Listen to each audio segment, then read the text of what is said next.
నమస్తే, welcome to Metro TV news. బులెటిన్ల ముందుగా హెడ్లైన్స్ చూద్దాం.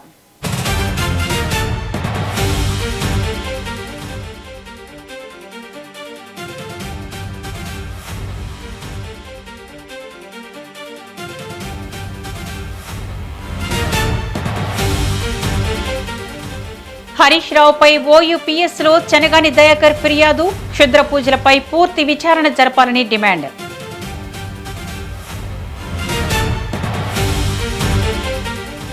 ఆదిలాబాద్లో ఘనంగా ఎమ్మెల్యే పాయల్ శంకర్ జన్మదిన వేడుకలు. మెగా రక్తదాన శిబిరంలో భారీగా పాల్గొన్న కార్యకర్తలు.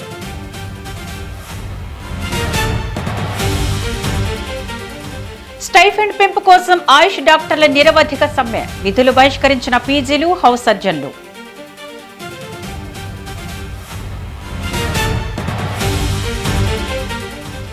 మంత్రి పదవి కోసం రాజకీయ భవిష్యత్తును కోల్పోవద్దు.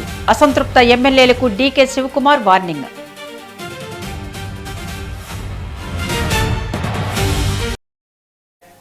బుజ్జిలో బ్రేక్ న్యూస్ చూస్తున్నాం. గాంధీ భవన్లో టీపీసీసీ చీఫ్ మహేష్ కుమార్ గౌడ్ తో కాంగ్రెస్ సీనియర్ నేత జగ్గారెడ్డి భేటీ అయ్యారు. ఇటీవల తుంగతుర్తి నియోజకవర్గంలో చోటు చేసుకున్న పార్టీ అంతర్గత పరిణామాలు, వివాదాస్పద అంశాలపై ప్రత్యేకంగా సిద్ధం చేసిన 7 పేజీల వివరణాత్మక నివేదికను ఈ సందర్భంగా ఆయన టీపీసీసీ అధ్యక్షుడికి సమర్పించారు. అత్యంత ప్రాధాన్యత కలిగిన ఈ నివేదికను జగ్గారెడ్డి సీల్డ్ కవర్లో పొందుపరిచి మహేష్ గౌడ్కు అందజేశారు. తుంగతుర్తి పంచాయతీకి సంబంధించిన పూర్తి సమాచారంతో పాటు క్షేత్రస్థాయి పరిణామాలను ఈ నివేదికలో స్పష్టంగా పొందుపరిచినట్లు సమాచారం.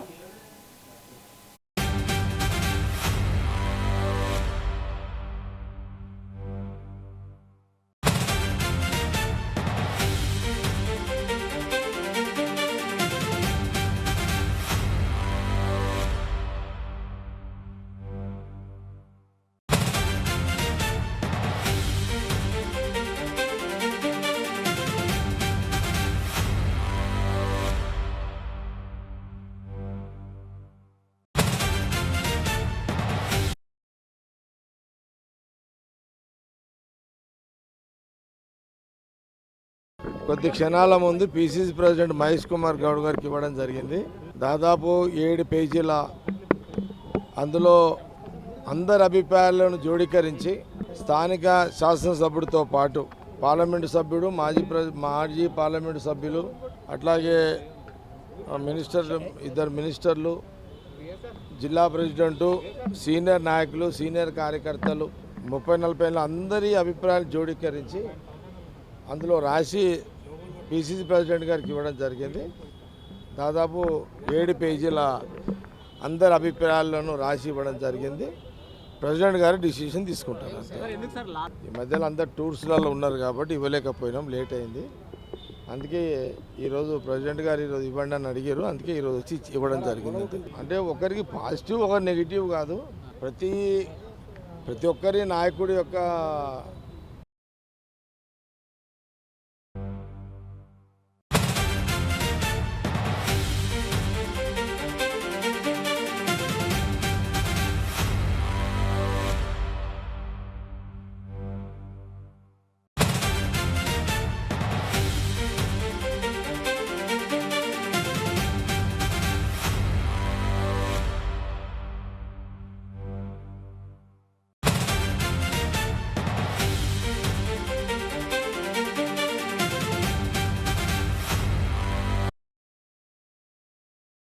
బులెటిన్లో మరో బ్రేకింగ్ న్యూస్ చూస్తున్నాం. అమరావతిని ఆధునిక గ్రీన్ ఎనర్జీ బ్లూ సిటీగా తీర్చిదిద్దుతున్నామని ముఖ్యమంత్రి చంద్రబాబు తెలిపారు.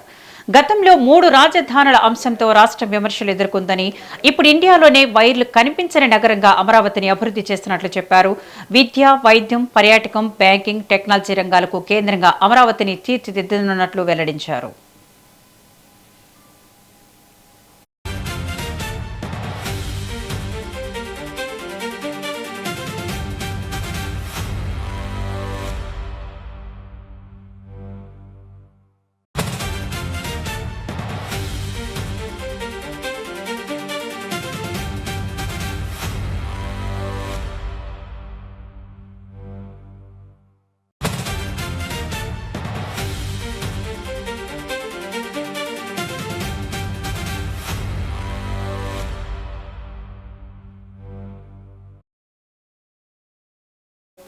AP deputy CM Pawan Kalyan ను బీజేపీ జాతీయ సంయుక్త ప్రధాన కార్యదర్శి శివప్రకాష్ కలిశారు. క్యాంపు కార్యాలయంలో భేటీ అయ్యారు. భుజానికి శస్త్రచికిత్స చేయించుకుని విశ్రాంతి తీసుకుంటున్న పవన్ ఆరోగ్య పరిస్థితిని అడిగి తెలుసుకున్నారు. త్వరగా సంపూర్ణ ఆరోగ్యంతో ప్రజాసేవలో మరింత చురుకుగా పాల్గొనాలని ఆకాంక్షించారు. ఈ భేటీలో బీజేపీ రాష్ట్ర అధ్యక్షులు శ్రీ పివిఎన్ మాధవ్, రాష్ట్ర organising general secretary Shri Madhukar పాల్గొన్నారు.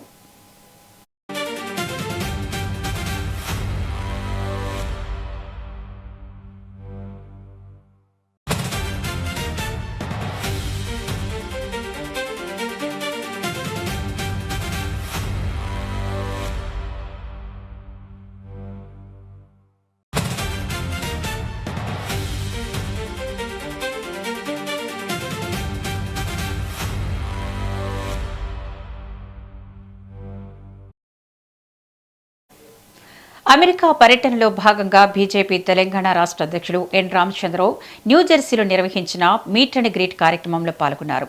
ప్రవాస భారతీయులు ఆయనకు ఘన స్వాగతం పలికారు. తెలంగాణలో జరుగుతున్న అభివృద్ధి కార్యక్రమాలు, దేశంలో కేంద్ర ప్రభుత్వం అమలు చేస్తున్న పథకాలు, ప్రజా సంక్షేమ కార్యక్రమాలపై రామచంద్రరావు వారితో చర్చించారు. ప్రవాస భారతీయులు తెలంగాణతో తమ అనుబంధాన్ని కొనసాగిస్తూ రాష్ట్ర అభివృద్ధికి సహకరించాలని ఆయన పిలుపునిచ్చారు. అనంతరం పలువురు ఎన్ఆర్ఐలు ఆయనతో సమావేశమై తమ అభిప్రాయాలు, సూచనలు పంచుకున్నారు. కార్యక్రమం ఆత్మీయ వాతావరణంలో కొనసాగింది.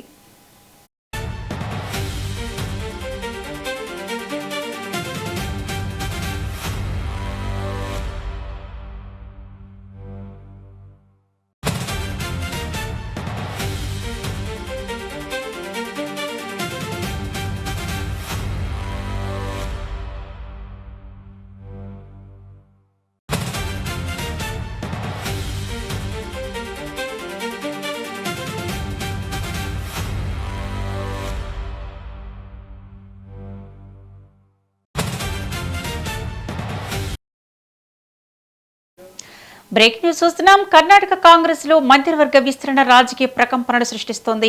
మంత్రి పదవులు ఆశించిన పలువురు ఎమ్మెల్యేలకు అవకాశం దక్కకపోవడంతో అసంతృప్తి బహిర్గతమైంది. వరుస రాజీనామాలతో పార్టీ అధిష్టానం అప్రమత్తమై పరిస్థితిపై అత్యవసరంగా సమీక్ష చేపట్టింది.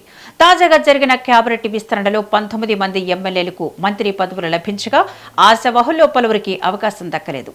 మంత్రి పదవులు రాకపోవడంతో కొందరు కాంగ్రెస్ ఎమ్మెల్యేలు అసంతృప్తి వ్యక్తం చేస్తూ రాజీనామాలకు దిగుతున్నారు. ఇప్పటి వరకు ఇద్దరు కాంగ్రెస్ ఎమ్మెల్యేలు తమ పదవులకు రాజీనామా చేసినట్లు తెలుస్తోంది.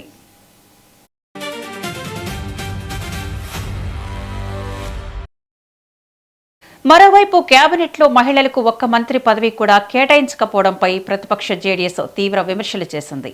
మహిళా ప్రాతినిధ్యాన్ని పూర్తిగా విస్మరించారని ఆరోపించింది. ఈ పరిణామాలను కాంగ్రెస్ అధిష్టానం సీరియస్ గా తీసుకుంది. పరిస్థితిపై ముఖ్యమంత్రి డీకే శివకుమార్తో అత్యవసరంగా మాట్లాడిన పార్టీ హైకమాండ్ రాజీనామా చేసిన నేతల వివరాలను కోరినట్లు తెలుస్తోంది. మంత్రి పదవి దక్కని నేతలకు కార్పొరేషన్ చైర్మన్ వంటి పదవులు ఇచ్చి అసంతృప్తిని తగ్గించే ప్రయత్నాలు జరుగుతున్నట్లు తెలుస్తోంది. అయినప్పటికీ రాజీనామాలపై నేతలు వెనక్కి తగ్గకపోతే వాటిని ఆమోదించే దిశగా ముందుకు వెళ్లాలని హైకమాండ్ సూచించినట్లు రాజకీయ వర్గాల్లో చర్చ జరుగుతోంది.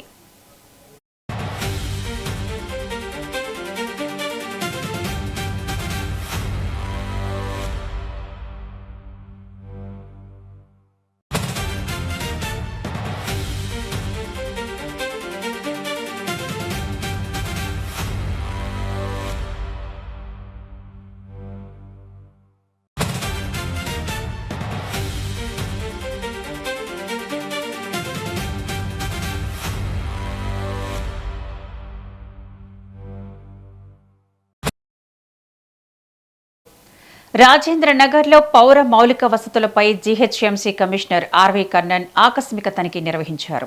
రాజేంద్ర నగర్ జోన్ పరిధిలోని అత్తాపూర్ సర్కిల్లో ఉన్న ప్లాంట్ డాక్టర్స్ కాలనీ, నలందన్ నగర్లో పర్యటించారు. కాలనీలోని పార్కులు, అంతర్గత రహదారులు, డ్రైనేజీ వ్యవస్థ, పచ్చదనం, ఇతర పౌర సౌకర్యాలను క్షుణ్ణంగా పరిశీలించారు. ప్రజలకు మెరుగైన వసతులు అందేలా అవసరమైన అభివృద్ధి పనులను వెంటనే చేపట్టాలని సంబంధిత అధికారులకు ఆదేశాలు జారీ చేశారు.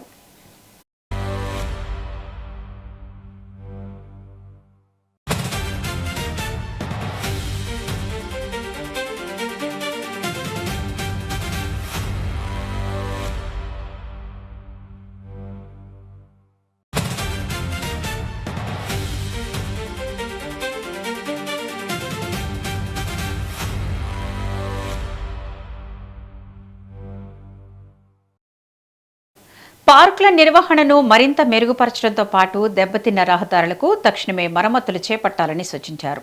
పౌర మౌలిక వసతుల నిర్వహణలో నాణ్యతకు అత్యంత ప్రాధాన్యం ఇవ్వాలని అధికారులకు స్పష్టం చేశారు. తనిఖీలో రాజేంద్రనగర్ జోనల్ కమిషనర్, అత్తాపూరి డిప్యూటీ కమిషనర్తో పాటు జీహెచ్ఎంసీ అధికారులు పాల్గొన్నారు.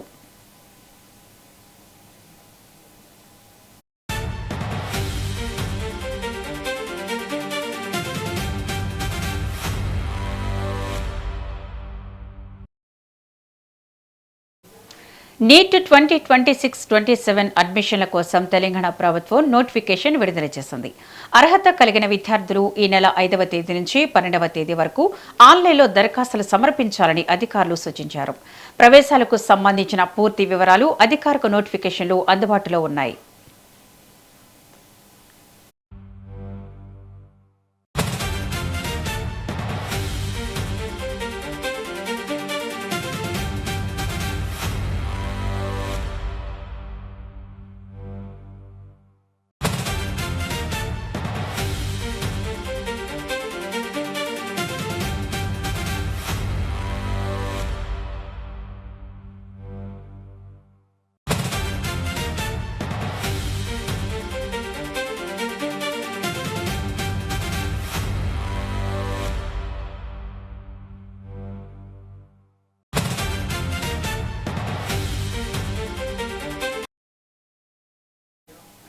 శ్రీకాకుళం జిల్లా అంపోలు జైలు నుంచి మాజీ మంత్రి సీదిరి అప్పలరాజును పోలీసులు కస్టడీకి తీసుకున్నారు.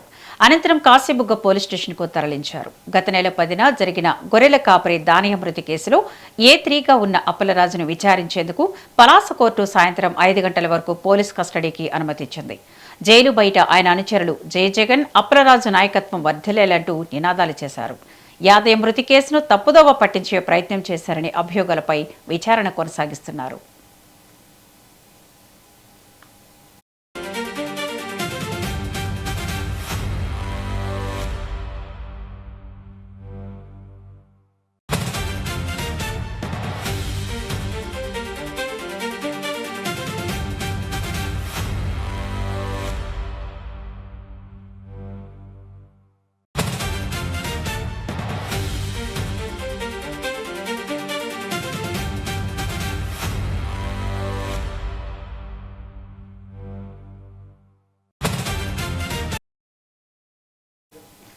పోలవరం జిల్లా చింతూరు డివిజన్లో గోదావరి, శబరి నదుల వరదలు తగ్గుముఖం పట్టడంతో పునరుద్ధరణ పనులను జిల్లా యంత్రాంగం వేగవంతం చేసింది.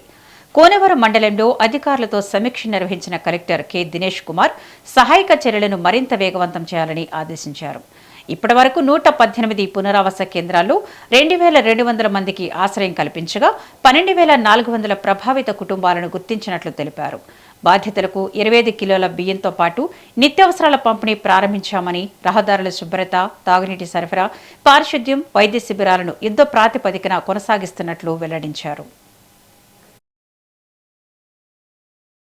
మనకి గోదావరి నదిలో వచ్చినటువంటి వరద కారణంగా చింతూరు డివిజన్లో ఉన్నటువంటి సుమారుగా 4 మండల్స్ కూడా చింతూరు కానీ, ఎటపాక కానీ అండ్ ప్రైమరీలీ విఆర్పురం అండ్ కూనవరంలో మనకి వరద యొక్క ప్రభావం కనిపించింది.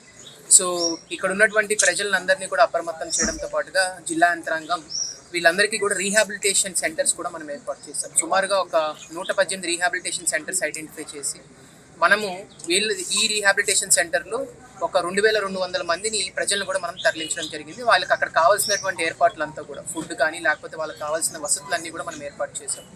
బట్ దెన్ ఈవెన్ అదర్వైజ్ ఇప్పటి వరకు మనం చూసినట్లయితే ద హైయెస్ట్ ఆల్మోస్ట్ మనకి 57 అడుగుల వరకు భద్రాచలంలో గోదావరి ఫ్లడ్ వరకు వెళ్ళి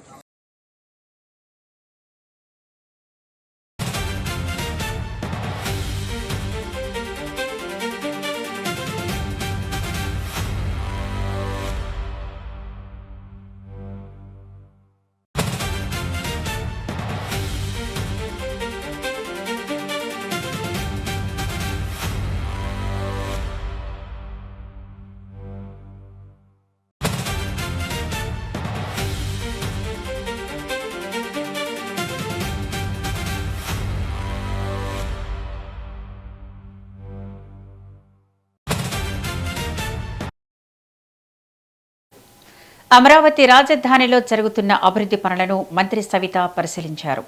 ఎమ్మెల్యే, ఎమ్మెల్సీ టవర్స్తో పాటు జీఏడీ భవనాల నిర్మాణ పనులు జరుగుతున్నాయని చెప్పారు. ప్రభుత్వం అభివృద్ధి ఎజెండాతో ముందుకు సాగుతుందన్నారు. అభివృద్ధి పనుల క్రెడిట్ ఎవరికీ అవసరం లేదంటున్న మంత్రి సవితతో మా ప్రతినిధి శ్రీనివాస్ ఫేస్ టు ఫేస్.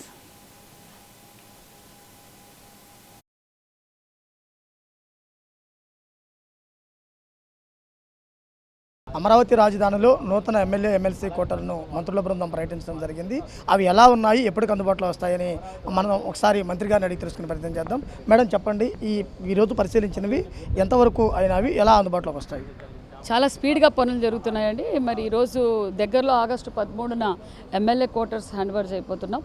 అదేవిధంగా మరి మినిస్టర్స్ బంగ్లాస్ కావచ్చు, జడ్జి బంగ్లాస్ కావచ్చు, ఐఏఎస్ ఆఫీసర్స్ బంగ్లాస్ కావచ్చు, అవన్నీ ఫినిషింగ్ స్టేజ్లో ఉన్నాయి.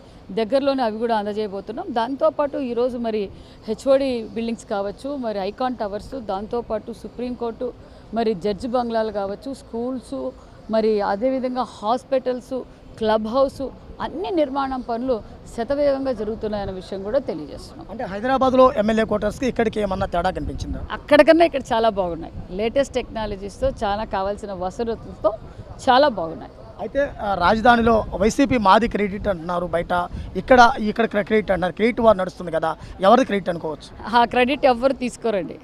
జగన్మోహన్ రెడ్డి గారి క్రెడిట్ ఎవ్వరూ తీసుకోరు. మాకు ఎవరి క్రెడిట్ మాకు అవసరంలా, క్లారిటీగా ఉన్నాం. గతంలో కూడా చెప్పాం, మా క్రెడిట్ మాకు చాలు. రాజధానిలో ఆ ఎమ్మెల్యే, ఎమ్మెల్సీ క్వార్టర్కి సంబంధించి పూర్తి స్థాయి అభివృద్ధి చెందాయి. 13వ తేదీన ప్రభుత్వానికి అప్పగించడానికి సిఆర్డీఏ సిద్ధమైందని కూడా చెప్తున్నారు. అలానే గతంలో హైదరాబాద్లో నిర్మించినటువంటి కాడికి ఇక్కడ అన్ని వసతులతో ఉన్నాయి.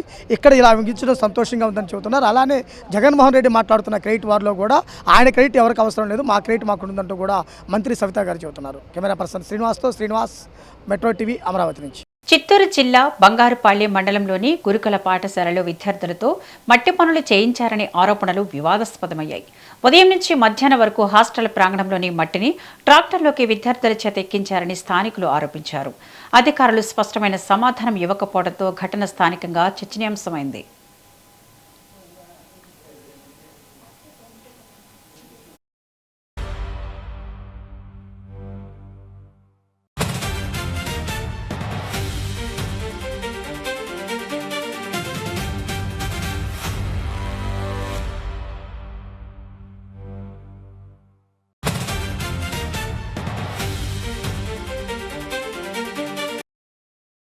చిత్తూరు జిల్లా బంగారుపాళ్యం మండలంలోని గురుకుల పాఠశాలలో విద్యార్థులతో మట్టి పనులు చేయించారనే ఆరోపణలు వివాదాస్పదమయ్యాయి. ఉదయం నుంచి మధ్యాహ్నం వరకు హాస్టల్ ప్రాంగణంలోని మట్టిని ట్రాక్టర్లోకి విద్యార్థుల చేత ఎక్కించారని స్థానికులు ఆరోపించారు. అధికారులు స్పష్టమైన సమాధానం ఇవ్వకపోవడంతో ఘటన స్థానికంగా చర్చనీయాంశమైంది.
కర్నూలు జిల్లా తుగ్గరిలో ఇంటింటి తెలుగుదేశం కార్యక్రమం నిర్వహించారు.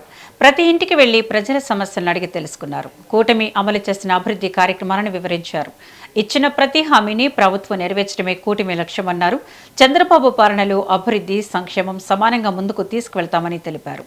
తల్లికి వందనం పథకం ద్వారా ప్రతి అర్హత ఉన్న విద్యార్థికి ఆర్థిక సహాయం అందిస్తామన్నారు.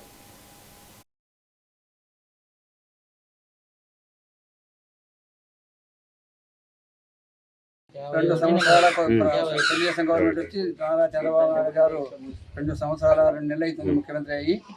ఈ శుభ సందర్భంగా మనం ఏదైతే మనం ఆ రోజు మేనిఫెస్టో ఉన్న పబ్లిక్కి హామీలు ఇచ్చామో హామీలు ప్రజలకి అందుతున్నాయా లేదా అని చెప్పే విధంగా వాళ్ళ దగ్గర పోయి మీరు విద్యార్థి బాధ్యత ఉందని చెప్పి ఆయన ఆర్డర్ చేశాడు.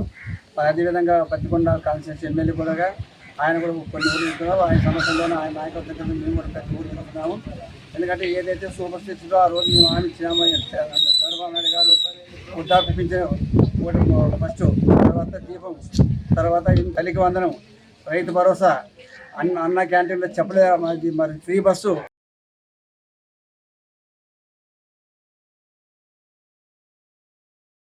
ఇవి బులెటిన్ అప్డేట్స్. చూస్తూనే ఉండండి మెట్రో టీవీ.